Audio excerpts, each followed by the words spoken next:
Está con nosotros Alberto Arceo, como siempre, usted lo conoce muy bien, curador, licenciado en Historia del Arte, maestro en Arquitectura y amigo. ¿Cómo estás, Alberto? Bienvenido. Muy bien, gracias. Qué gusto ¿Cómo verte. están?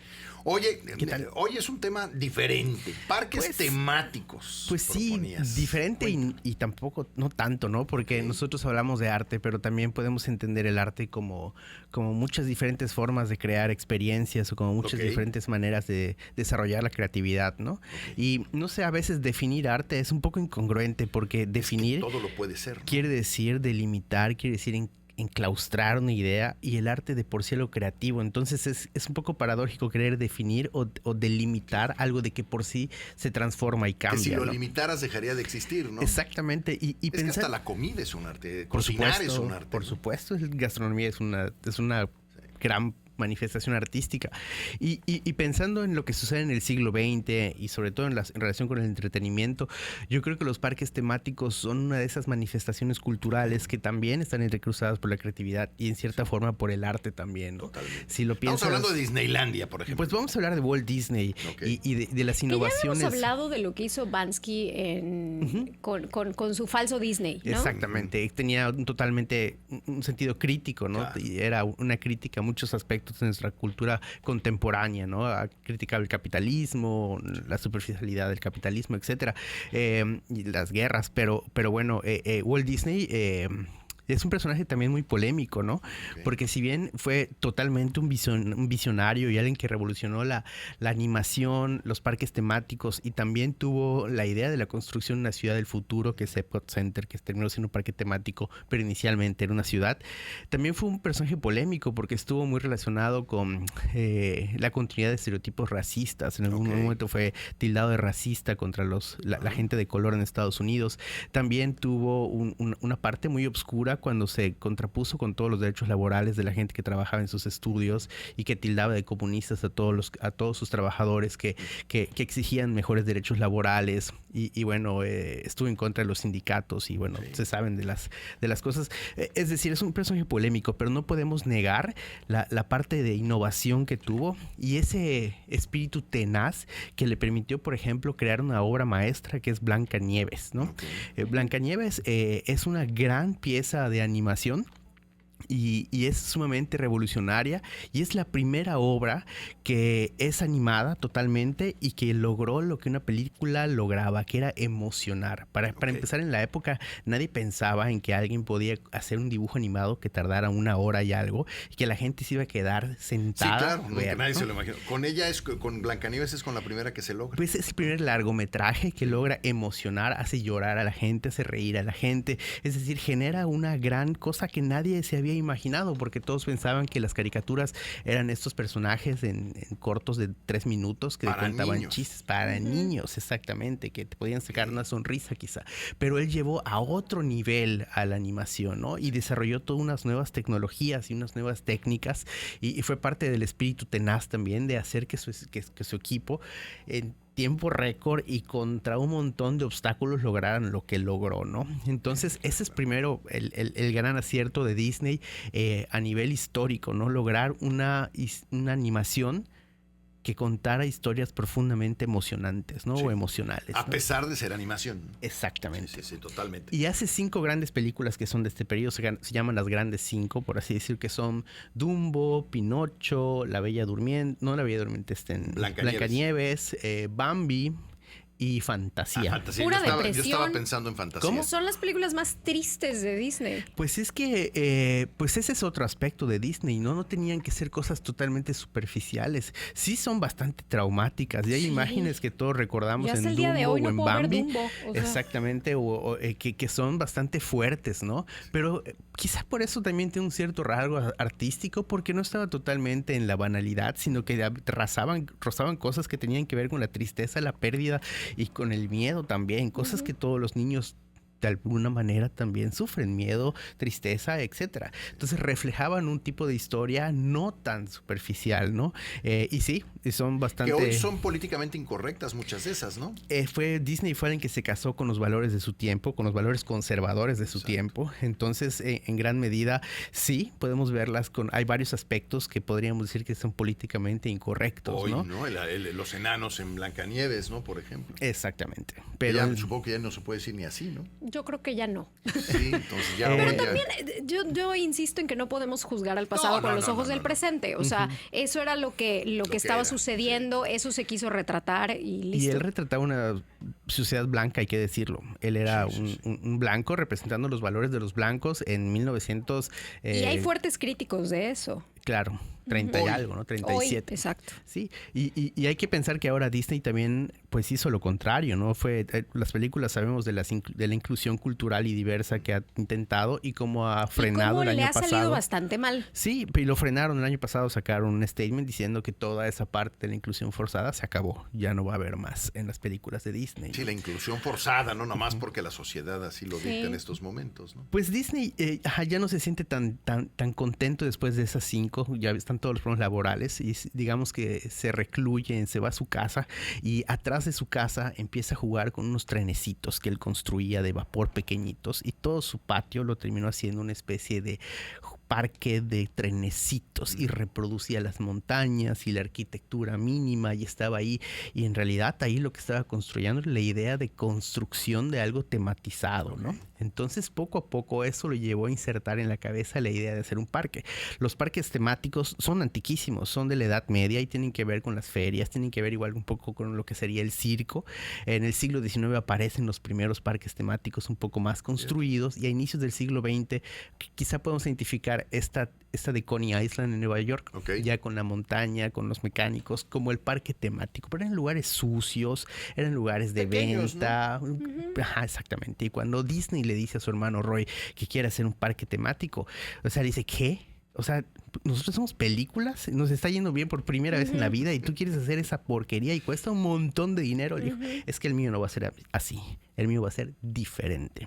Entonces, pues empieza a prestar dinero aquí y allá. Finalmente surge la televisión y le venden un programa de televisión a ABC, creo que ABC, y de ahí sale el dinero, $5 millones para empezar a construir esta idea loquísima. Y esto hay que reconocerlo, es una idea bastante loca para su tiempo, pero miren lo que se convirtió. Y esa visión y esa tenacidad es a lo que yo admiro en una persona como Walt Disney, ¿no? Sí, no, totalmente. O sea, cómo crear algo que tienes en tu cabeza que además va a ser súper divertido para ti construirlo. Su hija dijo que Walt Disney nunca fue más feliz que el día que se inauguró Disneylandia en 1955, a pesar de todos los terribles problemas que hubieron ese día de logística. Sí, hubo mucho, no sabía. Sí, se inauguró y no había para tomar agua, los baños fallaron, el asfalto todavía estaba así como que mojadito y con los tacones porque llegó un montón de gente, se enterraban, se tapaban las atracciones. Fue un relajo, fue un desastre, pero Walt Disney estaba pues bastante feliz, ¿no? Y fue un éxito cultural. Entonces pues creó estas reproducciones y lo que quería Disney era algo muy padre. Quería que la gente entrara a sus películas y caminara dentro de sus películas. Y para eso había que desarrollar una metodología de producción artística totalmente nueva, que es multisensorial, que es totalmente inmersiva. Y no estamos hablando de esa inmersión chafa de hoy en día, que es la realidad virtual, porque me perdonas, pero el hecho de ponerte los lentes y sentir algo pesado. Estás inmerso, sí, está padre, pero hay un fuerte rasgo de artificialidad todavía. En Disney lo que intentó fue crear estos ambientes inmersivos donde estás totalmente insertos. Y desde el olor hasta cómo te ves, la temperatura, y también creo algo muy importante en los parques temáticos, la narrativa que se cuenta en toda la experiencia. O sea, Disney está conectado desde que entras al parque y pagas tu boleto y haces la fila con el animatrónica al lado y el que te sonríe a los ojos y el que te vende. Todo es una experiencia totalmente conectada y eso está diseñado. Entonces, y te da ilusión a cualquier edad, además, ¿eh? Yo no sé si llegue la edad en la que ya no me haga ilusión, pero yo cada vez que he ido lo disfruto como si fuera niño. Sí, yo soy un fan, igual tiene que ver con mi trabajo, bueno, para los que no sepan, no, o sea, sí soy curador, pero también tengo una empresa que desarrolla No curandero, y curador. que crea experiencias. Sí, Y claro. para mí esta tenacidad para crear cosas que hacen soñar, pues para mí Y la como- habilidad que tienen para lograrlo, porque son de verdad bien hechos. Exactamente, sí, está muy padre, ¿no? Y por eso cobran lo que cobran. Por eso cobran lo que Porque Y no tematizan. son nada económicos los parques de Disney. Se han vuelto un lujo. O sea, la realidad es que comprar una entrada hoy sí es un lujo. Totalmente. Porque además implica pues comer ahí, implica el hotel ahí, implica el producto ahí. Sí, ya no es un viaje tan barato como antes solía ser, Sí, en ¿no? los En algún 70s. momento. Yo fui la primera vez en los 70s. Órale. ¿Y qué tal? A Disney. Pues muy bien. Acababan, según yo, llevaba poco tiempo o habían remodelado el Matterhorn allá en Anaheim y era así como que la atracción del momento, meterte a una montaña era increíble, te salían hombres yetis y no sé qué tanto. No, una cosa. Bueno, Mira, espeluznante. el costo promedio para entrar a los parques es de $200. No, son 4,000 pesos, ¿eh? Bueno, a esos Hay paquetes, Hay ¿no? sus paquetes. Sí. Bueno, ¿qué pasa con Disney? ¿No? Después de crear toda esta cosa inmersiva que les estoy comentando y que sea realmente un éxito a nivel nacional en Y Estados tiene que Unidos seguir evolucionando, y se quiero vuelve en suponer. referente internacional incluso, pues se le cruza la idea de hacer un parque gigantesco, o sea, muchos parques juntos, y piensa en Walt Disney World en Florida, y secretamente, para que nadie se entere que está comprando muchas tierras, hace varias empresas fantasmas y compra un montón de tierra y compra 11,000 hectáreas en el centro de Florida, y entonces ahí echa a andar este gran proyecto. Y había algo muy interesante en ese proyecto, que es otra cosa innovadora que no logró Walt Disney, a diferencia de las anteriores, que era la creación de una ciudad. Él quería crear una ciudad que se iba a llamar Epcot, que ahora sabemos Sí, que sí, es un claro. parque que se llama Epcot Center. Epcot Yo no quiere sabía que decir... iba a ser una ciudad. Sí, se llama Experimental Project Community of Tomorrow.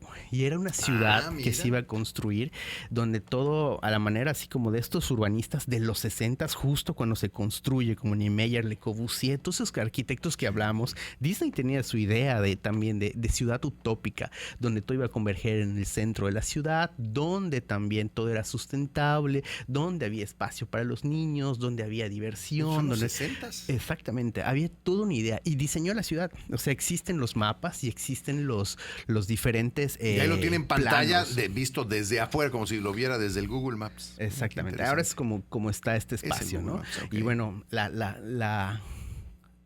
la emoción que genera este parque temático, este viaje, también se relaciona con sus películas, y ahora Disney es un mega conglomerado, creo que es el más grande de entretenimiento que hay en el mundo, que implica pues plataformas, redes sociales, parques temáticos, producciones, etcétera, etcétera. Es un gigantesco, ¿no? Que tiene deportes también ya con ESPN cuando lo compra, porque hay un último periodo de Disney donde compra las grandes franquicias como Marvel, como Lucasfilm, como Pixar, como No, es Fox enorme, Entertainment. enorme. Yo no hay cosa que disfrute más la limpieza, el lugar, la arquitectura, Fíjate la que tuve combinación. la posibilidad de trabajar en Disney. ¿A poco? Trabajé en Mira. Disney cuando estaba en la universidad y era impresionante ver realmente. No, ¿Trabajaste en algún parque? sí, trabajé en Hollywood Studios en la atracción de Star Wars. Era muy chistoso porque todos medían 1,85, yo medía 1,60, entonces era así todos los soldados del imperio y de repente un colado ahí Sí, que sí, decía sí. How many también. Pero me tocó estar ahí padre. y fue una experiencia muy padre para ver cómo funcionaba por detrás un parque temático, ¿no? Y lo organizado que estaba.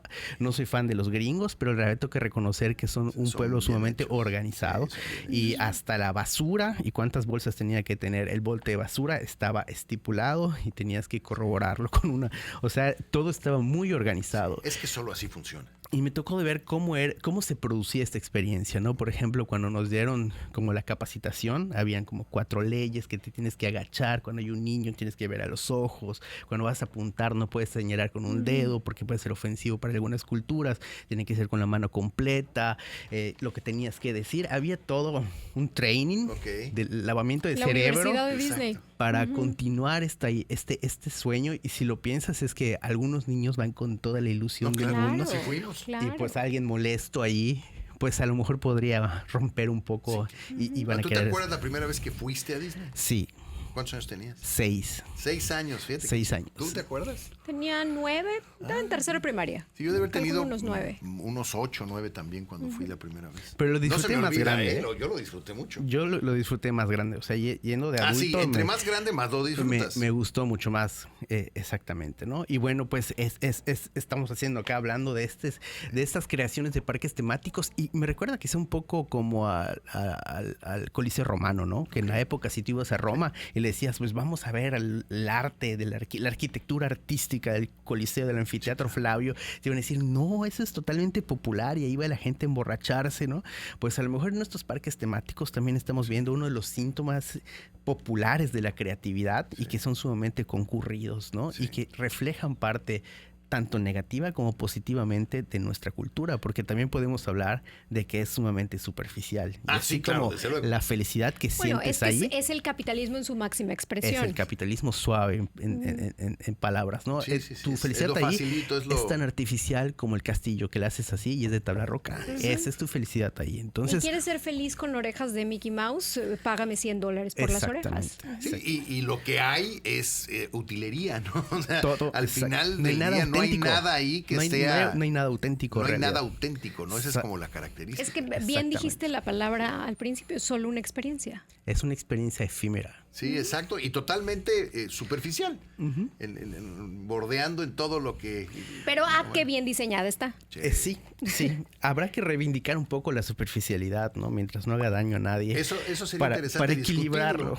discutirlo. Porque a veces la disfrutamos, la superficialidad. Sí, ¿no? sí. Y es que a veces lo aburrido también es importante, ¿no? Pero también lo superficial a veces nos puede ayudar como a hacer un poquito de sal. Interesante. Sí. Yo tengo un amigo chileno que es artista de aquí, vive aquí, Rafael Penrose, y una vez hizo un texto que me llamó muchísimo la atención hace años, que él dividía las producciones estéticas o que la gente hoy en día podía catalogarlas como aburridas o divertidas. Y esa era la forma en que la gente en la actualidad califica las cosas. Fui a una exposición de arte y me aburrí terrible, no sirvió. Estuvo divertidísimo, me divertí tanto, tomé tantas fotos que estuvo buenísimo. Entonces, realmente es una forma muy pobre de analizar las Sí, producciones. claro, porque yo nunca pensaría en una exhibición o en una galería en decir estuvo divertidísimo, porque mi concepto de diversión es otro. Exactamente. Porque esas cosas son interesantes. No, pero lo que sí es, ojalá algún día hablemos de la superficialidad en el arte. Bueno, es esto. Pues podríamos hacerlo. Y de la importancia en nuestras vidas de la Muchas de las obras importantes de la historia del arte fueron sumamente superficiales, ¿no? Hablamos del rococó la otra vez, que era la superficialidad tal cual de la aristocracia francesa del siglo XVII. Era el Disney de esa época. Ese era el Disney de ese. Oye, Alberto, muchísimas gracias como siempre. Gracias de a verdad, ustedes. muchas gracias. Y siempre se aprende algo contigo.